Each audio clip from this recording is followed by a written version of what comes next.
चलिए आप लोग का एक बार और स्वागत है। अब एक और डाउट आया हमारे पास। ये डाउट हमारा एपी से है। ठीक है, पिछले दो डाउट्स हमारे पास कोऑर्डिनेट ज्योमेट्री से थे। ये भी एक स्टूडेंट का ही डाउट है, तो स्टार्ट करते हैं इसको। और बड़े सारे यूट्यूबर्स की भाषा में चलिए शुरू करते हैं। चलिए, तो यहाँ बोला गया है कि हमारे पास जो six term of an AP है, ठीक है, six term of an AP जो है वो हमारे पास क्या है। Six term of an AP वो हमारे पास क्या है कि वो इक्वल है किसके।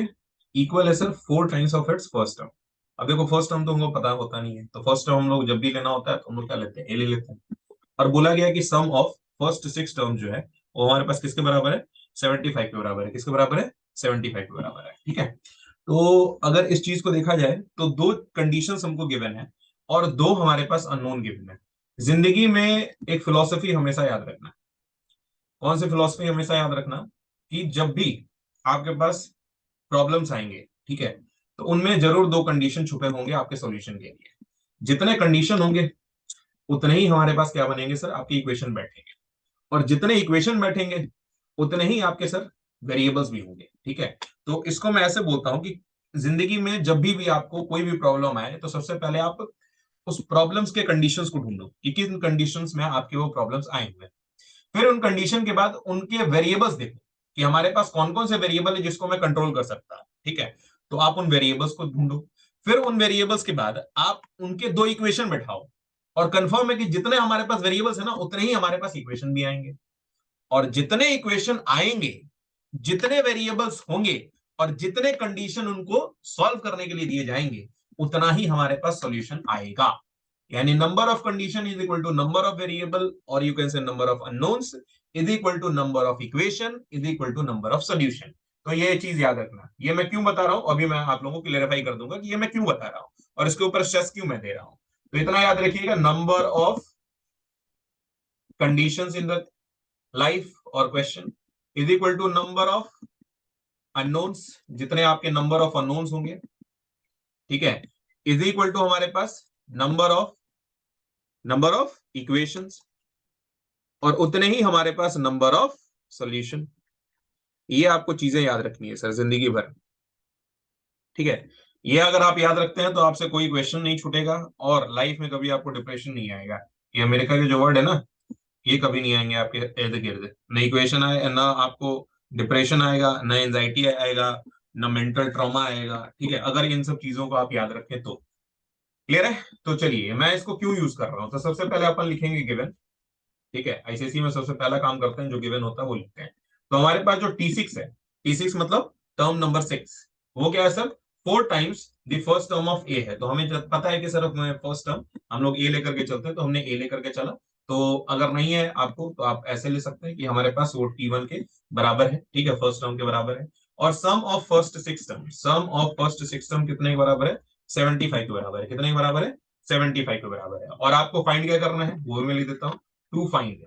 टू फाइंड आपको क्या करना है सर, आपको फाइंड करना है फर्स्ट टर्म। ठीक है, आपको फाइंड करना है फर्स्ट टर्म और हमारे पास फाइंड करना है सर कॉमन डिफरेंस। क्या करना है, कॉमन डिफरेंस। इस चीज को आपको ध्यान में रखना है, दो चीज आपको फाइंड करनी है, कॉमन डिफरेंस और हमारे पास फर्स्ट टर्म। ऐसे कैपिटल में मत लिख देना पेपर में, ठीक है, स्मॉल में ही लिखना। ये बस हाईलाइट करने के लिए मैंने इसमें लिखा हुआ है। तो सबसे पहले हम लोग काम करेंगे, let the first term is equal to a. ठीक है, and let the common difference is equal to हमारे पास हमने मान लिया डी के बराबर। चलिए, तो सबसे पहले हम लोग टर्म नंबर 6 लेंगे। तो हमारे पास nth टर्म का जो फॉर्मूला होता है, nth टर्म का जो फॉर्मूला होता है वो हमारे पास है a plus N minus one into D के बराबर। ठीक है, और सम ऑफ एन टर्म्स का जो फॉर्मूला होता है वो कितना होता है sir, N by two multiplied by two A plus N minus one into D के बराबर। ठीक है, तो ये जो दो फॉर्मूले हैं मैंने यूज करे हैं, इसको मैं आपको सेपरेटली लिख देता हूँ। ठीक है, ये जो दो फॉर्मूले हैं ये मैंने यूज करे हैं, टू फॉर्मूले ये आपको यूज हो रहे हैं इस इक्वेशन में। ठीक है, चलिए, तो इनको मैंने सामने सामने लिख दिया है। अब एज पर द हमारे पास क्या है सर, क्वेश्चन बोल रहा है कि term number 6 T6 is equal to कितना आ जाएगा, ए प्लस हमारे पास 6 माइनस वन इंटू हमारे पास जो डी है, 6 माइनस वन इंटू डी आपका आएगा, जो कि हमारे पास कितना हो जाएगा, ए प्लस क्या हो जाएगा 5d हो जाएगा। क्या हो जाएगा? a+5d हो जाएगा। क्लियर है? अब जैसे ही आप टर्म नंबर 6 आप निकाल लेते हो, ठीक है, term number 6 is equal to a+d आ जाएगा। अब चलते हैं हम लोग किसके ऊपर? कंडीशन के ऊपर। कंडीशन क्या दिया हुआ था हमारे पास? कंडीशन ये दिया हुआ था, पहला कंडीशन, कि जो फर्स्ट टर्म होगा उसका अगर 4 टाइम्स करेंगे तो हमारा 6th टर्म निकल जाएगा। ठीक है, तो हमारे पास as per the condition T6 is equal to 4 times of T1, तो हमारे पास ये क्या निकल जाएगा? a+5d इज इक्वल टू कितना हो जाएगा सर? 4a हो जाएगा। अगर आप इसको फर्दर सॉल्व करोगे ना, फर्दर आप इसको सॉल्व करोगे तो हमारे पास आ जाएगा 3a is equal to 5d के बराबर। और आप यहां से a की वैल्यू निकाल सकते हो, जो कि कितना हो जाएगा? 5d/3 निकाल सकते हो। इसको मान लिया हमने इक्वेशन नंबर 1। ठीक है, अब आते हैं sir second part, second condition के ऊपर। सेकंड कंडीशन में हमको दिया हुआ था कि S6 इज इक्वल टू हमारे पास कितना हो जाएगा? कितना दिया हुआ था? 75 दिया हुआ था। कितना दिया हुआ था? 75 दिया हुआ था। और S6 का फॉर्मूला होता है, SN का जो फॉर्मूला होता है वो 6/2, हमने ये वाला फॉर्मूला यूज कर रहे हैं। सम के लिए हम कौन सा फॉर्मूला यूज करेंगे? हम ये वाला फॉर्मूला यूज करेंगे। इतना ध्यान रखना है हम लोगों को। ठीक है, इतना आप लोगों को ध्यान रखना है कि हम लोग कौन सा फॉर्मूला यूज कर रहे हैं, ये वाला फॉर्मूला यूज कर रहे हैं। क्लियर है? तो हमें कुछ नहीं करना है खास, एन की जगह भी क्या रखना है सर? 6 ले देना है। तो हमने क्या कर दिया सर? एन की जगह 6 लिख दिया। 6/2 इंटू 2 इंटू 8 जो हमने माना हुआ है, प्लस हमारे पास कितना हो गया? 6-1 इंटू हमारे पास बी के बराबर। ठीक है जी। तो फाइनली जब आप इसको सॉल्व करोगे तो S6 कितने बराबर है? 75 के बराबर है। S6 इसके भी बराबर है। तो if the LHS is same, अगर हमारे पास LHS क्या है? सेम है, तो RHS क्या होंगे? बराबर होंगे। तो 75 इज इक्वल टू हमारे पास हो जाएगा 6/2, जो कि हमारे पास कट के कितना हो जाएगा? इसको कट करोगे आप 3 आ जाएगा। तो 3 मल्टीप्लाइड बाय हमारे पास हो जाएगा 2a प्लस हमारे पास हो जाएगा 5d। ठीक है, 2a प्लस 5d। अब आपको 3 से इसको कट करोगे तो 25 3 जा कटेगा। ठीक है, और आप 2 में a की वैल्यू रखोगे, कौन सी वैल्यू? ये वाली। तो 5 into D divided by 3 plus हमारे पास 5d।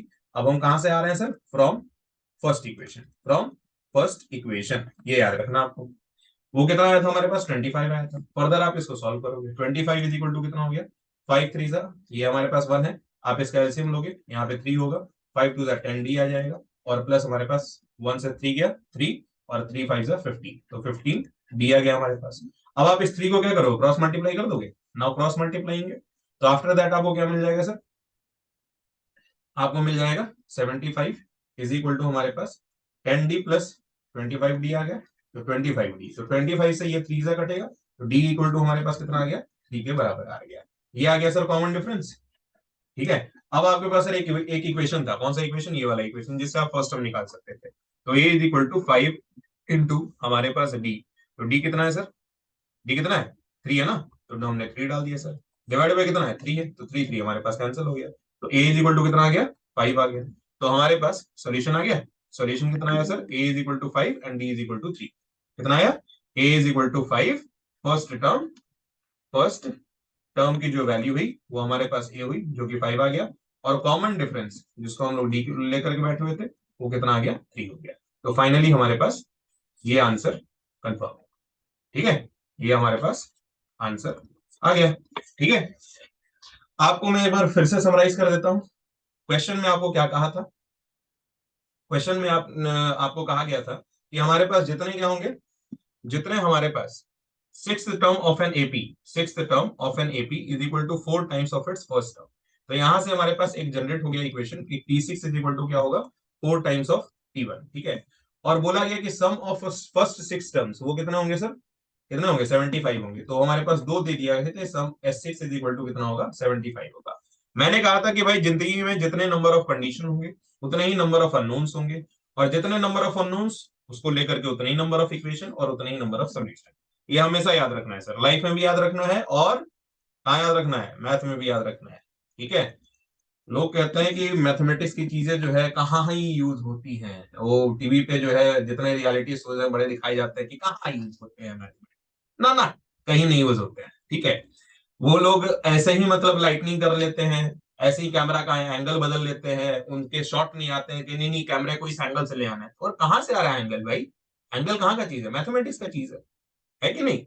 तो कृपया करके पढ़ लिख करके आप अच्छे बने, क्योंकि सब जो है वो एक्टर तो नहीं बन सकते ना।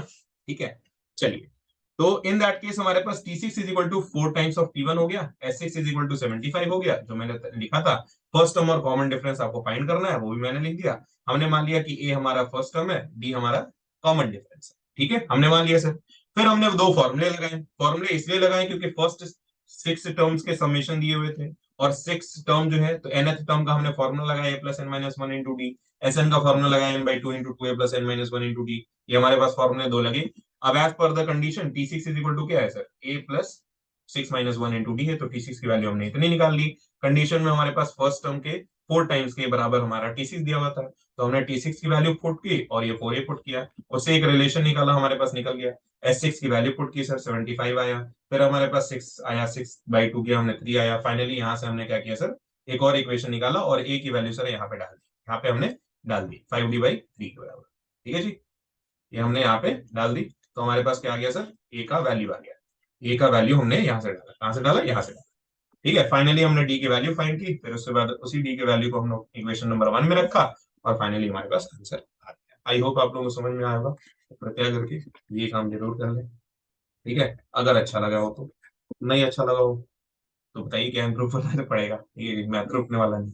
Okay, thank you everyone, thank you, thank you so much.